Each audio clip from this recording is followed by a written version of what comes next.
If you ever think the desert is just empty sand and silence, think again.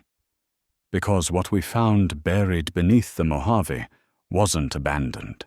It was waiting. It started just a few weeks ago, but it feels like a lifetime. I'm a senior in high school, born and raised in Nevada. Most people think of this place as desolate, nothing but sand and rock, barren landscapes with a few scattered towns. And they're right, there's not a lot to do out here. But for some reason, my friends and I fell into a hobby that thrives in this emptiness. Urban exploration. It wasn't your average sneak into abandoned places type of thing. We didn't go to vandalize or break anything. It was about exploring the forgotten corners of the world. Old houses, derelict motels, crumbling service tunnels, anything that was left behind by time. We'd climb through broken fences, sneak up on rooftops, and wander down into forgotten basements just to capture the eerie quiet of it all. Among my friends, there was one who always found the most obscure places, Charles. He wasn't the loudest or most outgoing guy. In fact, he was kind of the mysterious loner type. But when it came to finding locations, no one could compete with him. He'd show up with places none of us had ever heard of. He didn't even say how he found them. He just did. Half the time, we didn't ask. But one day, Charles shared something that caught all of our attention. He dropped a screenshot from a mysterious Instagram account. Low followers, blurry, unsettling photos, and the comments, creepy, cryptic messages. But it was the caption that got us. Dozens of forgotten mine shafts hidden in the Mojave Desert, if you know where to look. Charles explained that he'd been talking to the account owner, someone who claimed to have insider knowledge about abandoned mines scattered throughout the desert. Charles was hooked. Me and the guys? Not so much. Still, when he sent us the coordinates for a location that Saturday, we decided to give it a shot. That weekend, it was me, Charles, and our other friend, James. We took my Jeep Wrangler, perfect for the rugged desert terrain, and headed out to a remote part of the Mojave. We didn't have an exact address or even a clear path, just a vague pin dropped in the middle of nowhere. The further we drove, the more desolate it became. The road disappeared almost entirely, replaced by a crumbling dirt path that was barely passable. No signs, no landmarks, nothing. It felt like we were driving into an endless void. James, as usual, was already annoyed. "This is ridiculous," he grumbled from the back seat. "You got scammed by some random Instagram account." I could feel his frustration growing as the minutes ticked by and nothing changed. But Charles? He just kept driving, determined as ever. It was like he was in a trance. Eventually, just when we were about to give up, James pointed ahead. "What is that?" he asked. At first, I thought it was another rock formation, or a trick of the heat. But as we got closer, I realized we weren't looking at a rock. It was a half-collapsed wooden structure buried into the side of a small slope.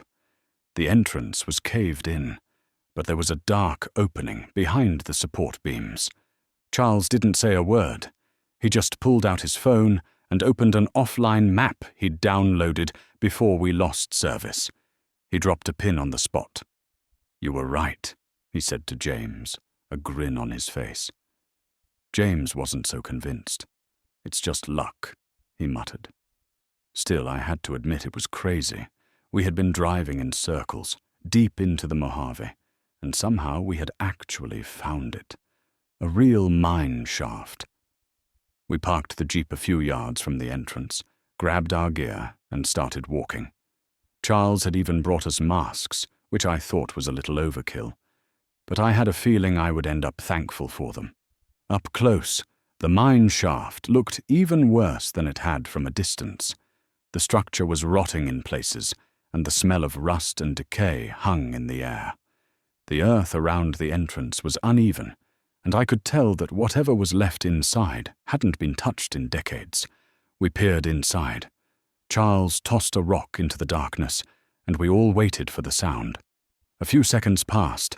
Then, clang, clang, clang. The noise echoed up the shaft. Then, silence. That silence lasted too long. "Yeah," Charles muttered. "It's deep." He looked at us. "If we trip down there, we're dead." None of us said anything. The air felt thicker now, heavier. James gave a nervous laugh. "Great, let's go." We began the descent, one careful step at a time. The shaft wasn't a straight drop, but the ground was loose and uneven, making every step a challenge. Old wooden beams lined the walls, looking like they'd been there forever. Despite the decay, some of them still seemed sturdy enough to support our weight. The deeper we went, the colder it became. The air felt damp, and the silence was almost suffocating. We couldn't even see the entrance anymore. The only light we had was from our flashlights, which flickered nervously in the dark. Eventually, the slope leveled out, and the shaft opened into a wider tunnel. It branched off in several directions. The ground was covered in dust, and old support beams lined the walls.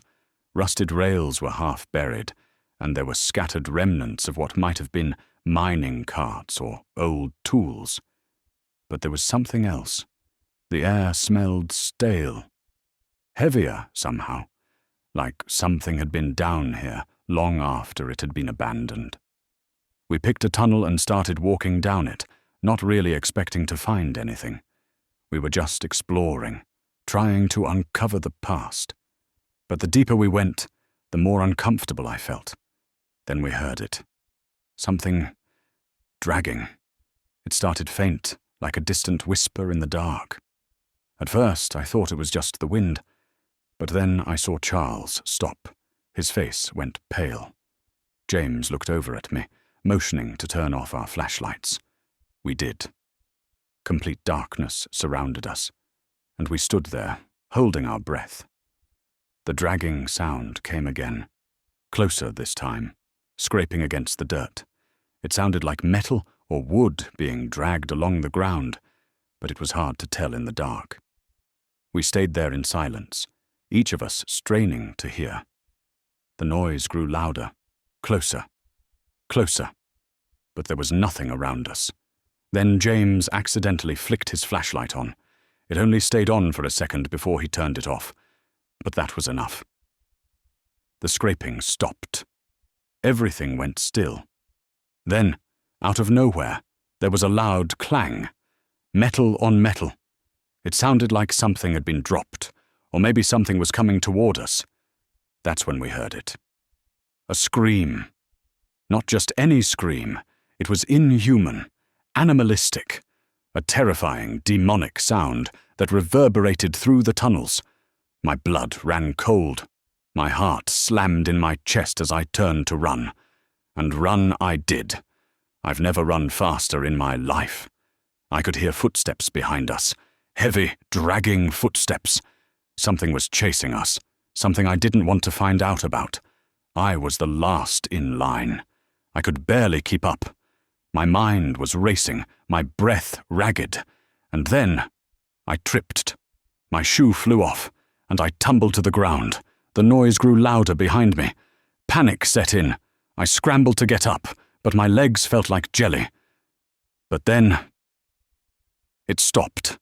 For a moment, everything was still. The footsteps, the scream, all of it. I don't know what happened next, but we made it out. But something tells me we're not done with the Mojave yet. Did we make it out alive? What was that thing in the mine? Hit that subscribe button, turn on notifications, and get ready for the next chapter. Because the desert still has its secrets, and I don't think we've uncovered them all yet.